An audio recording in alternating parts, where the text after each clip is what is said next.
Welcome to the Daily Plunge. We are in the book of 2 Samuel, chapter 13, verses 1 through 39.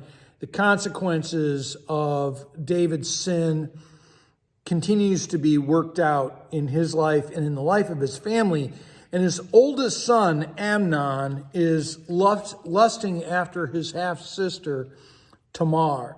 He wants to possess her, to conquer her. He doesn't love her. He lusts after her. And he's so filled with lust for her that he makes himself ill, mentally ill.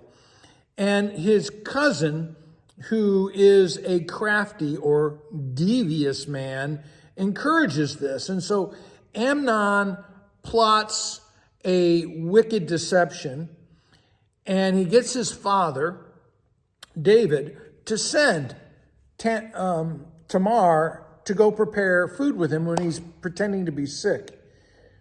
And he sends everyone out of the room, and in isolation, in the unseen, he does this wanton, evil, foolish thing, right? He takes hold of her, and she begs him, don't force me. If you want me, I'm sure you can have me in marriage. But he wants nothing of that because he doesn't want her. He just wants to take her, to take her sexually. And so he rapes her. And then as soon as that is over, he hates her, right? He despises her, and he shoves her out the door and bolts the door. And she rips her clothes, her beautiful robe that was a sign of her virginity.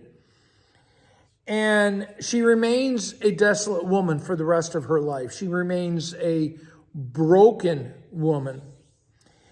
And David finds out and does nothing about it. He has become indecisive. He does not take action. And 2 years go by, there's still no justice. And so her brother, Absalom, he's furious by this. And he waits 2 years for his dad to do nothing. And so then he takes action, and during a sheep shearing party, he plots and kills Amnon. Now, word goes back to the king that all the princes were killed, but it's only Amnon.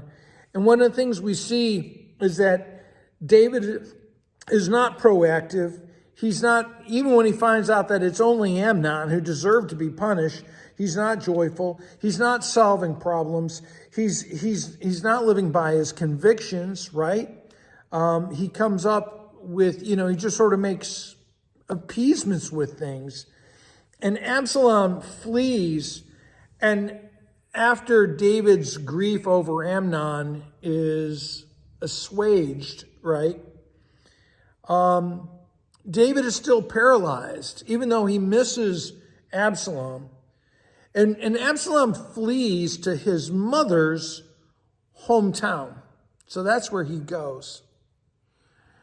And, you just think about, I know that there's sort of this ick factor about Amnon desiring his half-sister, but sort of the culture, things are different.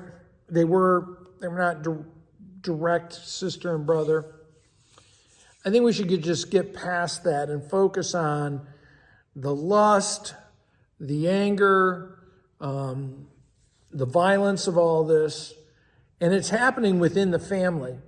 And it's happening because David is a weak father. He's an inattentive father.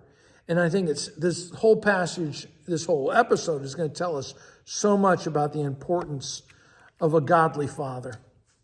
Well, thank you so much. Have a blessed day. If you like these videos, please share them with others.